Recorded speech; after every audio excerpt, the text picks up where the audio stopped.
우리 하나님 말씀 같이 읽겠습니다. 우리 사도행전 21장 본문을 좀 17절부터 36절까지 본문 좀 길어서 우리 앞부분만 보도록 하겠습니다.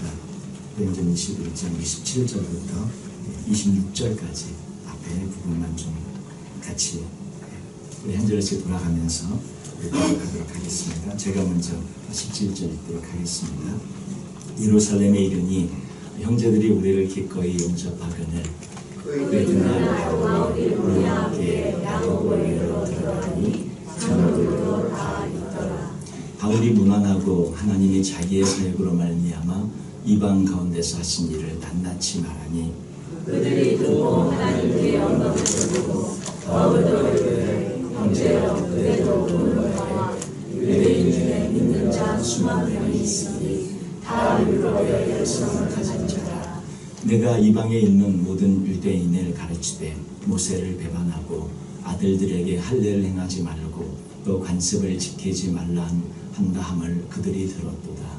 그러나 어찌하고 그들이 필요한 그대 가운데 것을 들으리니 우리가 말하는 이대로 하라. 서원한 네 사람이 우리에게 있으니 그들을 데리고 함께 할례를 행하고 그들을 위하여 비용을 내어 머리를 깎게 하라. 그러면 모든 사람이 그대에 대하여 듣는 것이 사실이 아니고 그대로 율법을 지켜 행하는 줄로 알 것이다. 주를 믿는 이방인에게는 우리가 우상의 제물과 피와 옥매어 죽인 것과 음행을 피할 것을 결의하고 변지하였느라 하니 같이 읽겠습니다. 바울이 이 사람들을 데리고 이튿날 그들과 함께 결례를 행하고 성전에 들어가서 각 사람을 위하여 제사 드릴 때까지의 결례 기간이 만료된 것을 신고하니라. 아멘. 이 말씀의 제목은 20년 이제 오타 25년 정도 25년 뒤에 예루살렘 교회입니다. 25년 뒤라는 것은 오순절 성령 강림 이후에 25년 정도 지난 그런 예루살렘 교회의 모습이고 그 예루살렘 교회를 지금 바울이 방문하고 있는 중입니다. 바울이 드디어 에베소를 떠나서 예루살렘에 도착을 해요. 바울과 그 일행은 예루살렘 그 교회 지도자들로부터 야고보, 베드로는 여기 등장 나오진 않고 있는데 야고보는 아직 있습니다. 야고보로부터 그리고 그 교회 지도자들, 장로들로부터 환대를 받습니다. 17절의 말씀을 보면 제루살렘에 이르니 이렇게 되죠. 예루살렘에 이르니 형제들이 우리를 기꺼이 영접하거늘 이렇게 되어 있습니다. 형제들이 우리를 기꺼이 영접하거늘. 그래서 그 야고보와 그 예루살렘 교회 장로님들 그리고 또 지도자들과 아름다운 교제를 나누기를 시작했어요. 바울은 하나님께서 이방 가운데 하신 그런 일에 대해서 또 간증을 했고 듣는 이들이 하나님 앞에 영광을 돌리게 됩니다. 19절에 보면 그렇게 말씀을 하죠. 바울이 무난하고 하나님이 자기의 사역으로 말미암아 이방 가운데 사신 일을 낱낱이 말하니 그들이 듣고 하나님께 영광을 돌립니다.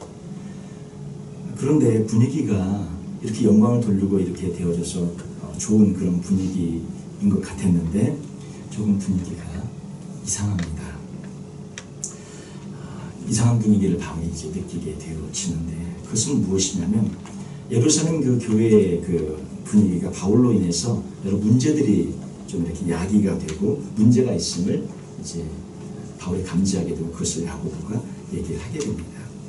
20절, 21절 말씀 보면 여기 그들이 듣고 하나님께 영광을 돌립니다. 그런데 바울더러 이제 이렇게 얘기합니다. 이르되 형제여 그대도 보는 바에 유대인 중에 믿는 자 수만 명이 있으니 믿는 자가 그동안 한 25년 동안 굉장히 많아졌어요.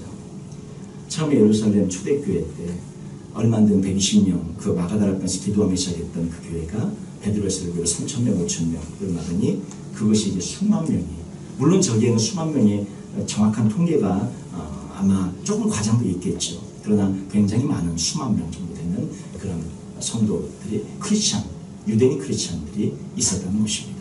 다 율법의 열성을 가진 자라. 21절 말씀 보니까 근데 네가 이방에 있는 모든 유대인을 가르치다. 이제 바울이 이방에 가서 선교사역을 많이 했잖아요. 그 이방에 있는 그런 유대인들을 가르쳐서 그들이 이제 크리스찬들이 이방인 크리스천, 헬라인 크리스천, 이방인 아닌 주이시들이 예수 믿고 돌아온 그런 크리스천들, 예루살렘에 살고 있는 그런 유대인 크리스천과도 다르죠. 이방에 살고 있는 그런 크리스천들에게 모세를 배반하고, 언제 모세를 배반하라고 그랬습니까? 바울이 모세를 배반을 하지 않았죠. 아들들에게 할례 행하지 말고, 할례 행하지 말라고 바울이 가르친 것이 아니라 예루살렘 공의회가 사실 바울이 올라갔을 때 그렇게 할례 받아야만 구원 받습니까? 바울과 바나바가 올라가서 묻잖아요. 그럴 때 아니야, 그거 없어도 된다고 예루살렘 교회가 정해줘서 확정해줬고, 그것을 바울이 가서 전했는데 할례를 행하지 말고 또 관습을 지키지 말라 한 다음을 그들이 들었도다. 지금 그들이 들었다는 거예요. 이 그들이 누굽니까? 수만 명의 지금 예루살렘 교회 안에 있는 유대인 크리스천들이 들었다는 것입니다. 수년간을 선교지에서 정말 목숨을 다해 바쳐 사역하고 큰 열매를 거두어서 하나님 앞에 영광을 돌리며, 특별히 또 예루살렘 교회 어려울 때 그런 여러 가지 또 연보로 또 구연금으로 예루살렘 교회를 도우면서 왔던 그 바울 일행을 환영했던 사람들은 소수였고, 수만 명의 사람들은 의심의 눈초리, 정말 하나님의 사람이 맞나? 정말 저렇게 이상한 것들을 가르치는 저런 문제를 일으키는 사람이 예루살렘에 왔다, 이러면서 굉장히 주의하면서 와치하면서 지금 보는 상황이 벌어지게 된 것입니다. 참 아이러니하죠. 주님 위에 평생 죽을지 살지 모르고 살아가면서 살았는데 정작 그 초대교회 예루살렘 교회는 그 하나님의 사람을 저렇게 이상하게 와치하고 있는 거예요. 수만 명의 유대인 크리스천들, 율법과 유대교의 생활 방식을 그대로 지키고 있었기에 바울의 등장이 그 유대인 크리스천들에게는 굉장히 혼동을 가져올 수 있다고, 그러면서 그 우려를 누가 하고 있냐면 야고보와 그 교회 지도자들이 하고 있는 것입니다. 이게 우려가 된다는 거죠. 이게 염려가 된다는 거예요. 그래서 야고보는 바울에게 이렇게 한 가지 제안을 합니다. 무슨 제안을 하냐면, 나시린의 서원을 한 그 사람 4명이 있는데 아직 결례를 행하지 못했고 머리 깎는 비용을 아직 이렇게 내서 아직 하지 못했는데 그 비용을 네가 부담을 해라. 그 비용이 사실 작은 비용은 아니에요. 한 사람이 내기에, 더구나 선교사님이 내기에 어려운 비용입니다. 1년 된 번제물로 1년 된 수양 한 마리, 그 다음에 속죄제물로 1년 된 어린 암양 한 마리, 그 다음에 화목제물로 수양 한 마리, 그 다음에 무고병, 이런 것들이 이 결례에 들어가는 그런 비용이에요. 이게 작다면 작을 수 있겠지만 사실 그 당시 작은 비용이 아닐 거예요, 바울에게는. 그래서 23절 보세요. 23절 보시면 우리가 말하는 이대로 하라. 서원한 4사람이 우리에게 있으니, 그 다음에 24절 보면 그들을 데리고 함께 결례를 행하고 그들을 위하여 비용을 내어, 바울 보고 내라는 거예요. 바울 네가 내어 머리를 깎게 하라. 그러면 모든 사람이 그대에 대하여 들은 것이 사실이 아니고 그대도 율법을 지켜 행하는 줄로 알 것이라. 이 말이 뭐냐면, 이렇게 결례를 지금 기다리고 있는 4명에게 바울이 자기 자비를 들여서 이렇게 율법을 지키게 도와줬다는 이야기들을 사람들에게 이제 들리게 하려고 일부러 바울 보고 비용을 대라고 하는 것이죠. 그러면 야, 바울이 얼마나 봐라, 얼마나 율법을 잘 지키냐. 자기만이 아니라 그 사람들까지 율법을 지키게 그렇게 자기 비용까지 내갖고 도와주는데 바울이 얼마나 율법을 잘 지키는 사람이냐. 너희들이 염려하고 있는 것은 염려일 뿐 아무것도 아니다. 지금 야고보가 그런 것들이 암암리에 퍼져나가게 하려고 바울에게 지금 저런 제안을 하고, 바울은 그것을 어떻게 합니까? 그대로 받아들입니다. 이것이 뭐 죽고 사는 문제도 아니고 복음의 무슨 뭐 그런 것도 아니어서, 바울은 예루살렘 교회가 편하다면, 나 때문에 오히려 어려워지는 것보다 편하다면 알겠습니다. 그 제가 감당하겠습니다. 그리고 제 일을 받아들여서 그 비용을 내고 그것을 그대로 결례를 행하고 그렇게 합니다. 근데 문제는요, 그 뒤에 더 커져 버렸고 문제가 더 큰 문제들이 생겨져 버리게 되어졌습니다.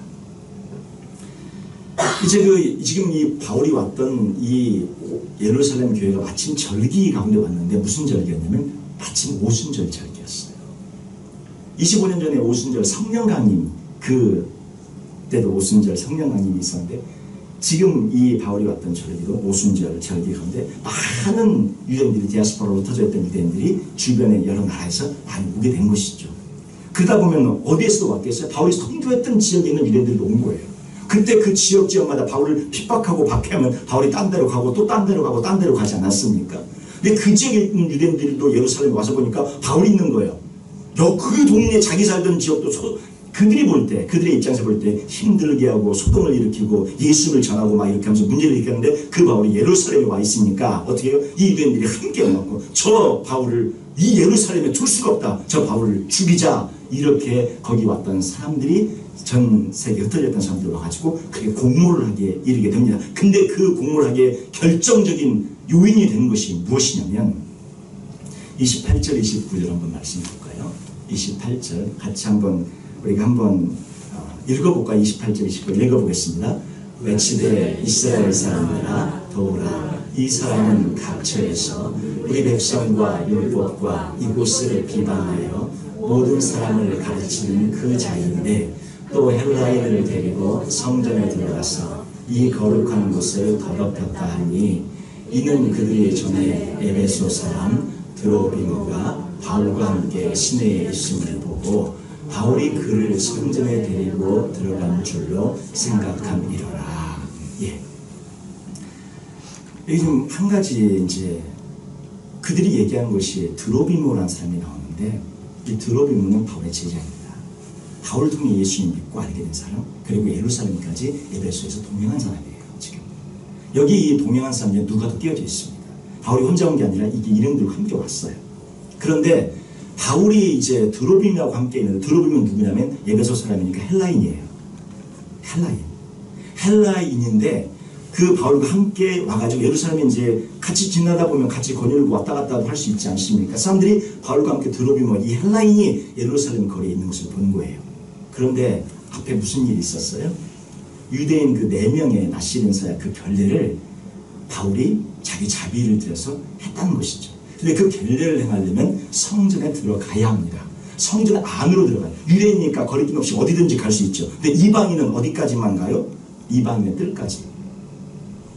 이방인의 뜰까지밖에 못 가요. 이방인의 뜰을 넘어가면 유대인의 그런 성전 법궤에서 이방인 죽임을 당해도 할 말이 없는 로마인들도 그것을 허락을 했어요. 성전 자체 법규가 워낙에 강하고 워낙에 아주 스트릭하니까 이방인이 성전에 그것도 이방인 뜰을 넘어서 안으로 함부로 들어갔다? 그거는 성전 모독죄로 죽여도 로마인들도 그건 묵인했습니다. 왜냐하면 얼마나 강한 법인지 아니까. 그런데 지금 성전 결례를 행하려면 이방인의 뜰이 아니라 그 안으로 더 들어가서 하는 것이 성전 결례의 예식인 거예요. 그런데 지금 드로비모가 헬라인인데 바울과 함께 와갖고 예루살렘에 머물면서 있는데 4명의 결례를 행했다고 하는데 저 드로비모를 데리고 성전에 들어가서 요새 율법을 어긴 그렇죠. 그런 말이 있어요. 율법을 어긴다는 말도 있었고 할례를 행하지 말라는 말도 있었고 자기 마음대로만 믿으라고 이렇게 얘기하는 바울이라고 생각했는데 드디어 큰일을 저질렀구나. 얘가 이제 이방인 헬라인까지 데리고 성전 안에 들어가서 결례를 죄를 냈고 했구나. 이렇게 사람들이 오해를 하는 것입니다. 그러니 바울은 어떻게 돼요? 당장 죽여야죠. 드로비모도 그렇고 바울도 그렇고 당장 죽여야 된다는 정당 방위의 그런 이야기들이 퍼져나가기 시작한 것입니다. 실제로 그랬냐? 아니었습니다. 드로비모는 결례식을 할 필요가 없는 헬라인이었고 이방인의 뜰 그 안으로 들어가지도 않았고 바울과 함께 예루살렘에 보시면 바울과 함께 시내에 있음을 그저 본 것입니다. 시내에. 29절 보세요. 이는 그들이 전에 에베소 사람 드로비모가 전에 본 거에 바울과 함께 왔던 거 지금 성전 결례식을 행하는 그것을 본 것이 아니고 시내에 있음을 예루살렘 시내에 있음을 본 것인데 바울이 그를 성전에 데리고 들어간 줄로 생각을 해가지고 추측과 그런 어떤 자기 생각으로 그런 사람들이 가득 차서 바울이 드로비모를 듣고 성전 안으로 들어가서 이방인의 뜰을 넘어서 헬라인을 듣고 성전 안으로 들어갔다. 바울이 이제 죽여야 된다. 이렇게 상황이 악화되고 문제가 터진 것입니다. 그래서 이제 온 성이 소동하게 되어졌고 그냥 예루살렘 절기 가운데 왔으니 오순절 절기 가운데 왔으니까 얼마나 많은 사람들이 왔겠습니까? 그 사람들이 다 막 바울을 죽이자 그리고 막 군중들이 움직이니까 사람들은 뭔지도 모르고 막 우가 움직이면서 뭔 일 났나 막 그러고 막 예. 온 성이 소동을 하여서 성전 수비대 천부장이 긴급 출동을 합니다. 긴급 출동을 해서 그 소동을 막아서면서 바울을 죽이지 않도록 보호하면서 바울은 그 결과로 결박이 되어집니다.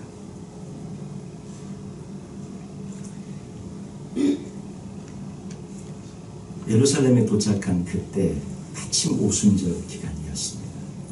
오늘 저는 이 말씀을 통해 저희들이 좀 이렇게 생각해 보고 싶은 부분이 있습니다.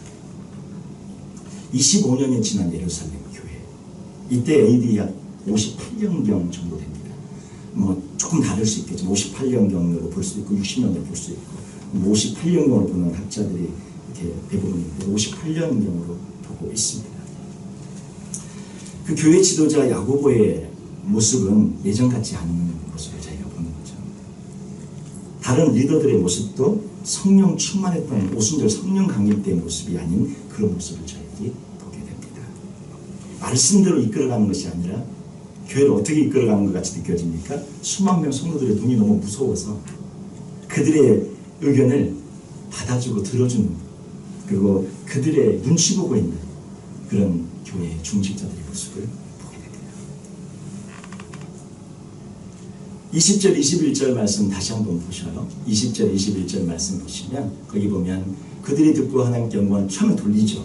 근데 바울들을 이럴 때 형제요, 그대도 보는 바에 바울에게 통사장을 합니다. 바울아 형제요, 유대인 중에 믿는 자 수만 명이 있는데 다 율법의 열심을 가진 자, 이 율법의 열성을 가진 거, 이것이 예수님의 십자가 앞으로 나오고 진정으로 복음으로 자연을 얻는 데까지 나오도록 해야 되는데 그러지 못하게 저런 뒤에 머물러 있는 상태로 놔둔 책임이 누구에게 있냐면 야고보에게 있고 그 위에 지도자에게 있는 것이죠. 그런데 그 책임을 누구에게 묻냐면 바울에게 물어요. 21절에 보면 네가 이방에 있는 모든 유대인을 가르치되 모세를 배반하고 아들들에게 할례를 행하지 말고 또 관습을 지키지 말라 한담을 그들이 들었도다. 22절 말씀 보시면 그러면 어찌할꼬 그들이 필연 그대가 온 것을 들으리니. 그들이 다 듣고 알게 되니 이제 큰일 났다는 거죠. 걱정돼서 어떻게 하면 좋으냐, 바울을 붙잡고 통사장을 합니다. 아니 그들이 온 것을 들었으면 어때요? 들었으면 바울은 아무런 문제가 없다. 바울이 잘못된 것이 아니다. 이것은 10년 전 우리가 예루살렘 공의 우리 교회가 우리가 결정을 해서 바울에게 전해준 것이고 바울은 그 말대로 따라서 선교사역을 펼친 것 뿐이다. 이렇게 얘기하면 되잖아요.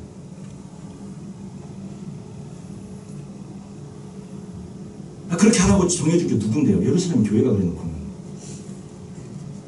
지금 그렇게 했다고 지금 잘못된 이야기들이, 그게 잘못된 이야기가 아니다 바로 잡아줘야 되는데 그렇게 하지 않고 바울에게 그냥 모든 걸 뒤집어 씌워가지고 어떻게 하면 좋겠냐. 오늘 바울 참 답답하죠. 어떻게 결례를 행하자. 그래요. 하시죠.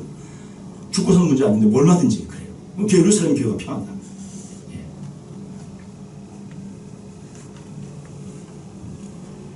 그리고는 또 얘기합니다. 우리가 사실 옛날에 그렇게 결정했었지. 그 24절 25절 한번 보세요. 24절 25절 보시면 비용을 대라 뭐 이렇게 얘기 있잖아요. 25절 보세요. 그러면 옛날에 우리가 이렇게 얘기했다. 그리고 사실 그 얘기합니다. 주를 믿는 이방인에게는 우리가 우상의 제물과 피와 옥매어 죽인 것과 음행을 피할 것을 결의하고 편지하였느니라. 할례 꼭 받을 뿐만 아니라 그러면서 저것만 좀 우리가 덕으로 좀 하면 좋겠다 이렇게 얘기하고 사실 우리가 편지했었지 이렇게 얘기는 하고 있는 거예요. 그랬는데 왜 저렇게 따라했던 바울에게 모든 책임을 묻고 있느냐 하는 것입니다. 예루살렘 교회는 사도행전 15장에 할례 안 받아도 된다고 바울과 바나바에게 이것만 부탁한다고 주의해달라고 말씀했습니다. 사도행전 15장 한번 보시죠. 15장 28절 29절입니다. 사도행전 15장 28절 한번 같이 읽어볼까요? 성령과 우리는 이 요긴한 것들 외에는 아무 짐도 너희에게 지우지 아니하는 것이 옳은 줄 알았느니 우상의 제물과 피와 목매어 죽인 것과 음행을 멀리할지니라. 이에 스스로 삼가면 잘되리라. 평안함을 원하노라 하였더라. 이것이 바로 예루살렘 교회의 10년 전의 결정이었어요. 할례 안 받아도 된다. 구원은 할례와 상관없다. 그러면서 이렇게 결정해서 하고 한 것이었습니다. 그 결정대로 바울은 잘 해왔고 그대로 따랐던 거예요. 그러면 예루살렘 교회는 수만 명의 성도들이 이렇게 여러 가지로 막 그렇게 하고 물어보면 아니다. 우리가 결정해 준 거다. 우리가 그렇게 하라고 했다. 말을 하고 설명을 하면 됩니다. 바울은 우리가 정해준 대로 신실하게 잘 따랐고 얼마나 충성스럽게 그 사명을 감당했냐. 얼마나 수많은 이방인들을 그의 선교로 돌아오고 하나님 앞에 영광을 돌리게 되었느냐. 야, 정말 귀한 하나님의 사랑, 이렇게 얘기하면 되는데, 근데 그런 말을 못하는 교회가 돼버린 거예요. 수만 명 성도들이 있어서 그런 말을 못하는 교회가 되어져 버렸습니다. 이것이 불과 예루살렘 공회가 있고 나서 10년 뒤에 일이고 오순절 성령 강림 뒤에 25년 뒤에 일어나는 일입니다. 수만 명이 하나님의 사람으로 되어졌다면 저는 생각해 봅니다. 얼마나 큰 예루살렘 교회 120명이 예루살렘을 뒤집었잖아요. 3,000명, 5,000명이 뒤집었잖아요. 수만 명만 하나님 앞에 제대로 섰다면, 저 수만 명만 하나님 앞에 정말 죽고 살기로 하는 그런 신앙인이 되어졌다면 예루살렘, 이스라엘은 아마 운명이 달라졌지 않았나 생각이 들어집니다. 너무나 마음이 아픈 거예요. 저 수만 명이 바울 같은 사람이 되어졌다면 얼마나 많은 큰 영향력이 있었을까. 지금 바울이 올라가고 나서 이 뒤로 12년 뒤에 AD 70년 12년 뒤에 정확하게 12년 10년 어간 뒤에 예루살렘, 이스라엘 완전히 멸망하고 이 세상에서 사라집니다. 12년 뒤에 완전히 사라지고 없어져요. 무너져요. 로마 디도장군에서 AD 70년에 이스라엘이 완전히 파괴되고 예루살렘이 무너지고 성전이 돌 하나도 돌에 남지고 완전히 파괴됩니다. 이 세상에서 없어져요. 이스라엘이란 나라가 없어지고 예루살렘이 없어지고 성전이 없어져버려요. 지금 사실은 지금 멸망이 12년 뒤에 멸망이 눈앞에 있는데 그것을 지금 어떻게 보면 교회가 인식하고 있지 못하는 거예요. 야고보가 인식하고 있지 못하는 거예요. 거의 교회 지도자들이 인식하고 있지 못하는 거예요. 12년 뒤에 멸망이 다가오는데 성령 충만했던 그들이 왜 그것을 깨닫지 못하고 의식하지 못하고 전 세계가 어떻게 되고 있는지, 이 이스라엘 운명이 어떻게 되고 있는지를 왜 의식하고 느끼지 못하고 있는가. 저렇게 수만 명의 성도를 눈치 보고 있는 교회 지도자들이 되어지니 그걸 알 수가 있겠어요. 오순절 성령 강림 때는 주의 말씀이 이끌었던 교회고 성령이 이끌었던 교회였습니다. 야고보, 여기 야고보는 주님의 동생 야고보예요. 제자 야고보는 이미 처음으로 순교해서 이미 순교했고요. 이 교회가 이렇게 변했습니다. 사실 그 책임은 누구에게 있을까? 첫 번째는 지도자에게 있겠죠. 그건 부인할 수 없는 사실입니다. 이 수만 명의 교인들이 늘어나니까 그들의 눈치도 보게 되고 또 그들의 상황에 맞게 이끌어가는 그런 필요가 있겠죠.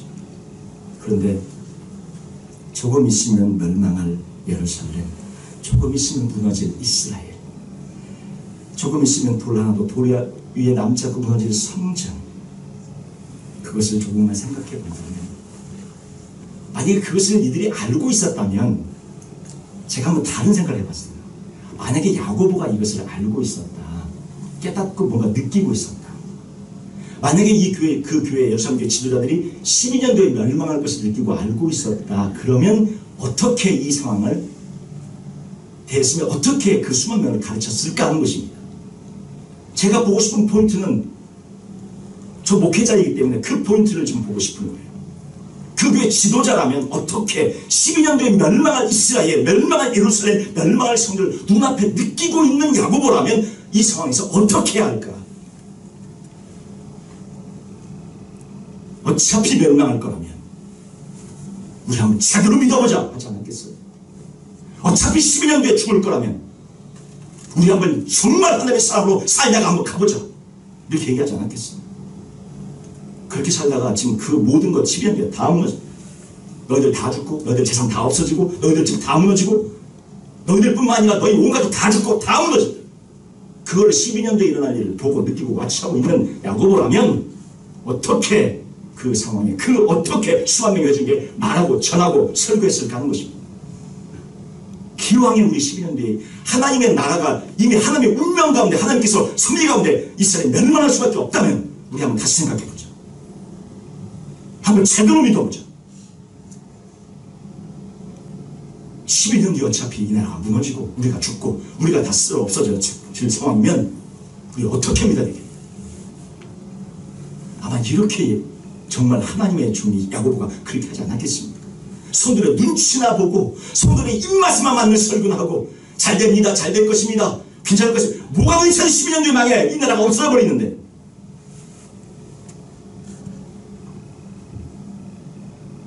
그 수만 명 그건 다 없어졌습니다. 다 죽었습니다. 예루살렘 교회 물론 피해서 밖에 나가고 테스파 붙어진 사람도 많이 있고 그곳에서 복음을 전하는 사람도 물론 있겠지만 그 뒤에 이 뒤에 예루살렘 교회는 역사에서 사라집니다. 안 나와요 이제. 바울의 여기 올라가는 것까지 나와서 바울이 전하면 전해졌다가 그 다음에는 역사에서 사라져버립니다. 왜? 조금 있으면 멸망당해서 없어지니까. 예루살렘이 멸망할 때 선지자 역할도 못하고 그 사회에 아무런 말도 못하고 그들에게 하나님의 말씀을 주지도 못했고 여전히 다수의 눈치만 보다가 AD 70년의 나라가 멸망할 때 예루살렘 교회도 사라져버립니다. 저는 다시 한번 생각해 보는데 만약에 예루살렘 교회 수만 명이 주님 앞에 죽고 살기를 하나님 살려주십시오. 하나님 우리가 잘못했습니다. 그 수만 명의 성도들이 주 앞에 무릎을 꿇고 주님, 야고보가 무릎을 꿇고 그 수만 명이 무릎을 꿇고 그 교회 지도자들이 무릎을 꿇고 주님, 바울에게 지금 저런 일을 얘기할 게 아니라 우리가 왜 바울에게 저렇게 된 정말 하나님의 사람으로 잘했다.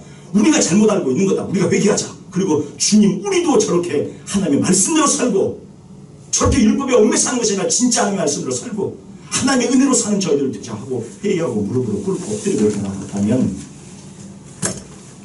역사에 만약 그랬다면이라는 가정이 사실 좀 이렇게 힘든 문제이지만 예루살렘이 이스라엘이 무너지지 않고 살아날 소망은 있지 않았을까 제가 한번 생각해 보는 것입니다.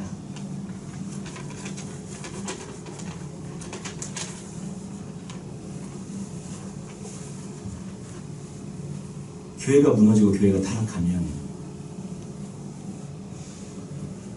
여러분 우리 한국의 역사 가운데 신사참배 있었지 않았습니까? 신사참배가 있었어요. 일제시대 때. 신사참배하면 다 죽인다. 그러니까 교회가 그 교단이 총회가 다 그냥 물론 먼저 목사님들이 죽고 싶지 않았죠. 죽고 싶지 않았고 그래서 다 찬성을 했어요. 심지어 신사참배 안 하는 사람들을 교단에서 파직하고 목사들에서 파직해서 주기철 목사님은 주기철 목사님이 아니었잖아요. 교단에서 파직해가지고 목사님이 아니었어요. 순교하시고 돌아가셨는데 그거를 다시 원래 목사님으로 복지시키는데 70년 걸렸어요.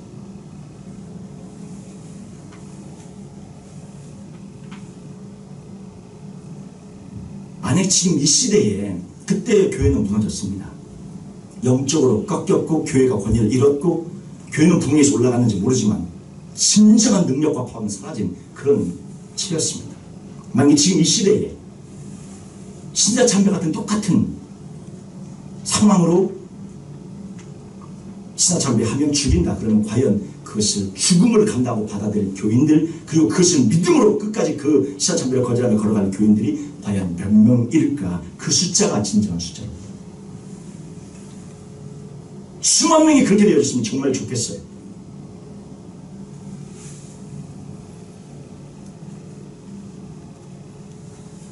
십자가를 잃어버리고 있는 세대, 지도자들은 눈치 보기 바쁜 세대, 이 세대가 어떻게 제대로 되겠습니까?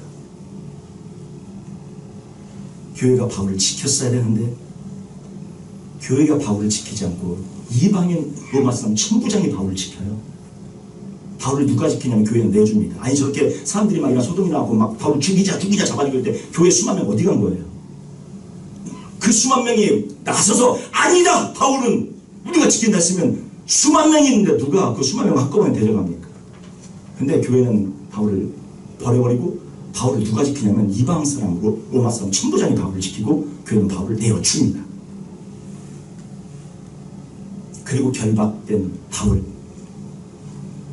이 결박된 바울, 이 결박으로 말미암아 드디어 로마로 가는 길이 열리게 되어집니다. 이 결박된 한 사람, 이 결박된 한 사람에 의해서 하나님의 역사가 시작되고 하나님의 역사가 이루어지는데, 결박도 안 되고 안전을 택하고 우리의 괜찮아 우리의 그 안전을 택한 예루살렘 교회 수만 명은 역사에서 사라지고 시민들이 멸망하고 무너져 다 죽어 없어져요.